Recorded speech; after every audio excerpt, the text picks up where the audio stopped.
I'm sorry. Let me think. How's that? I'm dyslexic, so let me think here. The more you come out, the more it squeezes, right? This one doesn't seem like it wants to stop it, though. Hold on. And I don't want that one to take home. You're going to use one. Okay, yeah, now I got it. See what I've buried that all the way in now. So if you don't want anything, get it all the way in. Look at that. I can't even pull it. Right. Now because I'm at the end of that and I don't want much, start drawing it back. Get you some cardboard and pull. Right. Okay. Oh, now I'm starting to see it. The other end of that is the air. All the way up, you're getting a little dribble out of here. A jet, just pump. The more you come down, now you're going to hear. You don't hear any air. And all of a sudden, the more you come down, now it starts speckling. Instead of a dribble, now it's broken up. Not splatter yet. And then you go down a little bit more. Now you get big splatter. Now you go down a little bit more. It starts to get smaller. You get to a point where you're at just fine speckles. You go down a little bit more. Now you got speckles and a mist beginning. Now you got a fog. I can come up to you with all the way down and fog you. And it won't be, you know how you paintbrush and you see a streak? You won't get that with the fog. You'll just get a dust. In a small area? Sure. In a large amount of deposit or a little. That's the beauty of this gun. The versatility of the gun, yes. And Ronco is going to have, no, I'm sorry, but I'll get back to it. All right, so anyway, jet, nozzle to the fan, dump, and then just air from a stream to a mist fog. Perfect. So these three, there how many adjustments, potentials or outcomes or potential with this? I mean, it's umpteen. It's a lot. We're going to make it simple. We're going to go through, and as I said, I'll take cardboard. I always take cardboard. And then I got my cardboard. That gets me refined. Then I got a panel. Remember I told you about I stain a panel? So I got that spa over there. I'm going to stain a panel as I go to make sure that the effect that I've got on that panel, which is a mock-up, is now, okay, I'm happy with that. Let's go over to the thing, the item that we're staining. And that's basically it. So we'll get back to that because we're going to go out there and stain. Now, we don't need a large 5-gallon bucket to make our. I'd rather, and I don't see any teaspoons here right now because we are a manufacturer. We do produce more. This is about the smallest unit that they're using right now. Okay, that's a lot. For instance, if I do my blue, which I didn't have the spoons then either. I got a little, a Pepsi lid, not a big mouth Pepsi, but I got a little Pepsi thing, which I would equate to a quarter teaspoon or a half teaspoon.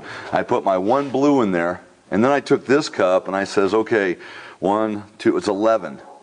So then I took 5 cups of this to my blue instead of going 1, 2, 48, 49. I mean, you can do that, but I reduced my unit size. 1 part of this to 48 parts of that. You do this, you got a 5-gallon bucket full. I don't need a 5-gallon bucket full. I didn't even use on that whole booth this much of this container to fog that. And that's what I did was I fogged it. Now I wish I'd have fogged it a little bit more. My wife came in just as I was doing that, and she's color queen. She has the eye, and she says, stop, you're going to ruin it if you don't. And then Marcos will tell you, I put on a little bit more, and then I heard her voice in my head, and I stopped. But now, looking at it now, I would have probably put on a little bit more. Bottom line, it doesn't take a lot. So I would rather you, for your sake of expenditure and time, mix smaller amounts. I'd rather have you go back and mix some more than I would you to dump it. What's the sense? No. It's the problem with stain, especially concentrates. You've got filler materials, you've got polymer, and you've got your tint.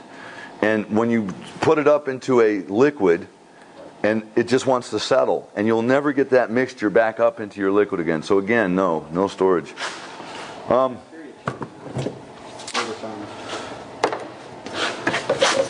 Is anybody familiar with a better way of getting these seals off? Oh yeah, you did that before, right? I tried, man. I busted my last one like that. They have a little plastic tool for that. Really? Right there. Chain opener? Will that do it? I don't know. I never have had much luck. I'd hate to cut myself, but there we go. All right. Anyway, those are for when we ship them to you. It's not going to come off. Well, if I can't get it off, it's like, does that work?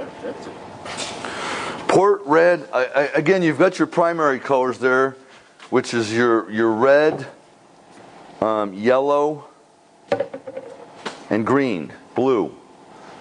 There's one more in there.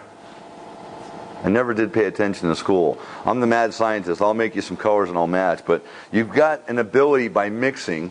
And if you don't know how to get to a color, just like you said, you call up and you get this is the order of that, and this is how we'll help you out with that, and boom, you got your color. So if you don't know, get a hold of us. I said that on every front, and I mean it. If you don't understand the marketing, if you don't understand the sales, blah, blah, blah, get with us and we can help you line this out. Your sheets are going to have a lot of different formulas today of things that we've done because of customer request, and we just said we keep the formula. If you make something for yourself and you go, my God, I kid you not, run through about 6 to 10 colors, mad scientist, blow it on there, do whatever you're going to do, and then at the very end of that go, okay, what did I mix now?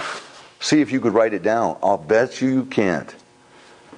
Write it down as you mix it. Write it down. How much percentage of coverage? What did I skim it? Did I daub it? Did I toner it? Did I watermelon it?